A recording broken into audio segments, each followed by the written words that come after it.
সুপ্রিয় শিক্ষার্থীবৃন্দ, আজকে আমরা অধ্যায় 11-র আরেকটি সমস্যা নিয়ে চলে এসেছি। সমস্যাটা হচ্ছে এরকম: একটি চতুর্ভুজের চারটি শীর্ষবিন্দুর স্থানাঙ্ক যথাক্রমে a -5,5 b -15,5 c 5, এবং d 15,5।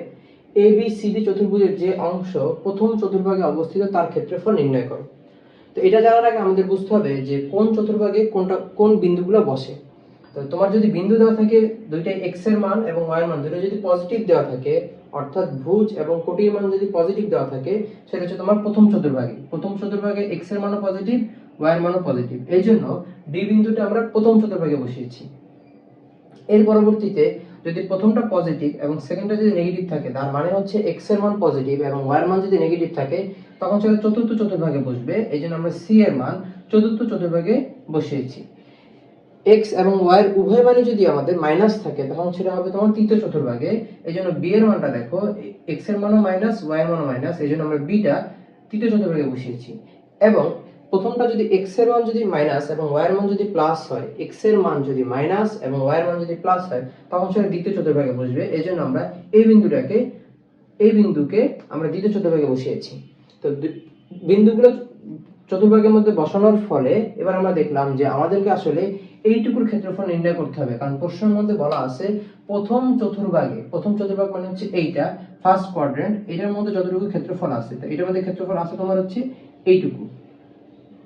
এখন এইটুকুর তোমার হচ্ছে ক্ষেত্রফল বের করতে হবে। তো এইটুকুর ক্ষেত্রফল বের করার জন্য দেখো তোমার ডি বিন্দু দেওয়া আছে, আর তুমি জানো যে এই বিন্দু মানে ও বিন্দুর স্থানাঙ্ক হচ্ছে 0,0, তাই তুমি দুইটা বিন্দুর স্থানাঙ্ক পেয়ে গেছো। কিন্তু তোমার যদি ক্ষেত্রফল বের করতে হয়, তাহলে তোমার চারটা বিন্দুর স্থানাঙ্ক জানতে হবে।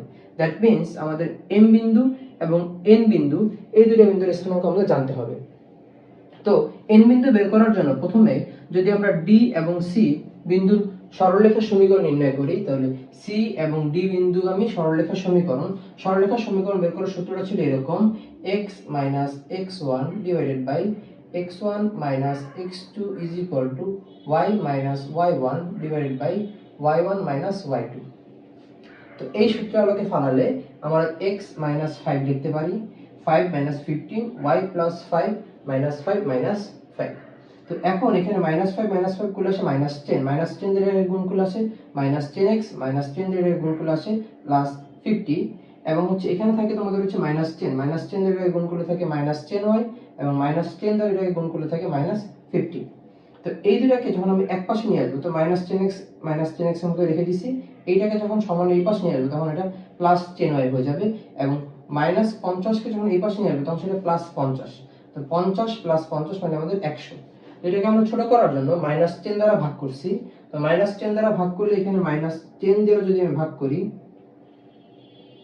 তাহলে এই মাইনাস মাইনাস চলে যাবে, 10 চলে যাবে, তাহলে শুধুমাত্র থাকে আমাদের x। এখানে আমাদের 10 চলে যাবে, প্লাসে মাইনাস হবে মাইনাস, আর থাকে শুধুমাত্র y। এখানে প্লাসে মাইনাস হবে মাইনাস, 100 কে 10 দ্বারা ভাগ করলে আসে 10 = 0। তাহলে x - y = এই পাশের 10টাকে এই পাশে নিয়ে গেলে হচ্ছে তোমার +10 চলে আসে। এখন দেখো, যেহেতু DC রেখা x অক্ষকে n বিন্দুতে ছেদ করেছে, এটাকে কোন অক্ষ? এটা x অক্ষ। তো x অক্ষকে ছেদ করলে আমরা জানি y এর মান 0 হয়, তাহলে n বিন্দুতে ছেদ করে, তাহলে y = কত? 0। তো এখানে যদি আমি এই y এর পরিবর্তে যদি 0 বসায় দিই, তাহলে x = 10 আসে, x = 10। তাই সুতরাং আমাদের স্থানাঙ্ক হবে n 10,0, কারণ আমাদের x এর মান আছে, y এর মান হচ্ছে আমাদের 0, কারণ x অক্ষে y এর মান হচ্ছে 0। তো আমরা n বিন্দু বের করে ফেলেছি, আমাদের আরেকটা বিন্দু বের করতে হবে, সেটা হচ্ছে আমাদের m বিন্দু।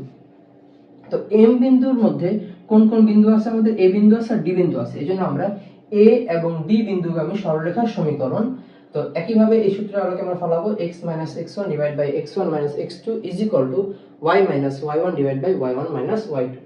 তো x - x1, এখন দেখো এখানে একটা মাইনাস আছে, আর সূত্রে একটা মাইনাস এটা প্লাস হয়ে গেছে। তো x1 এর মান হচ্ছে আমাদের -5 ই ছিল, কিন্তু এখানে তোমার -5 আর এই সূত্রে মাইনাসের এটা প্লাস হয়ে গিয়েছিল। তো -5 - 15 y - 5, এটা হচ্ছে আমাদের x1 y1 x2 y2 এর মান। এভাবে মানগুলো আমরা এখানে বসাই দিব। তাহলে আমাদের এখানে থাকে হচ্ছে 0, 0 এর সাথে x গুণ করলে আসে 0, 0 এর সাথে 5 গুণ করলে আসে 0। তো -20y + 100 = 0। তো আমরা -20 দ্বারা ভাগ করলে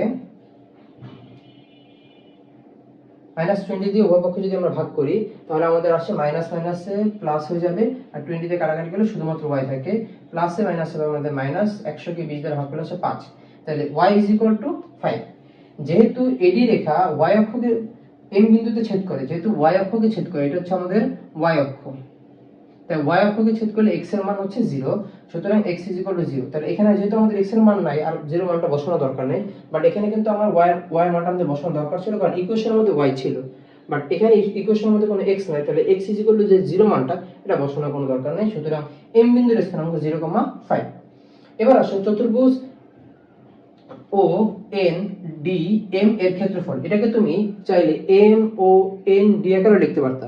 তাহলে ভাই আপনি এভাবে কেন লিখছেন? কারণ আমরা জানি এই যদি ও দিয়ে শুরু করে তাহলে প্রথম বিন্দুর স্থানাঙ্ক হবে 0 0, শেষের বিন্দুর স্থানাঙ্ক হবে 0 0, তখন তোমাদের ক্যালকুলেশনগুলো করতে তোমাদের জন্য ইজি হবে। এই জন্য আমি এভাবে ও এন ডি এম দ্বারা আমি ক্ষেত্রফল নির্ণয় করতেছি। তোমরা চাইলে এম ও এন ডি দ্বারা ক্ষেত্রফল নির্ণয় করতে পারবা। তো আমি প্রথম বিন্দু কত 0,0 0,0 বসা দিয়েছি, তারপর হচ্ছে আমাদের n এর মান কত, আমাদের n এর মান হচ্ছে 10,0 10,0 বসিয়ে দিয়েছি, তারপর d এর মান হচ্ছে 15,5 15,5, m এর মান হচ্ছে 0,5 0,5, এবং প্রথমে যে বিন্দু ছিল সেই বিন্দু দিয়ে শেষ করতে জন্য 0/0। তো এটার সাথে এটা গুণ করলে আসে তোমাদের 0, এটার সাথে গুণ করলে আসে 50, এটার সাথে করলে আসে 75, এখানে করলে আসে 0।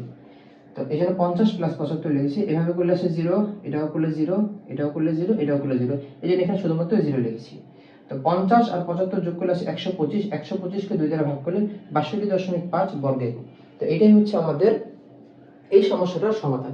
তো তোমাদের এই রিলেটেড অঙ্কগুলো এই অধ্যায়ের জন্য খুবই ইম্পর্টেন্ট, এবং এই অঙ্কগুলো বারবার বিগত সালগুলোতে এসেছে। তো আশা করি এই একটা সমস্যার সমাধান তোমরা দেখলে বাকি সমস্যাগুলো একইভাবে সমাধান করতে পারবে।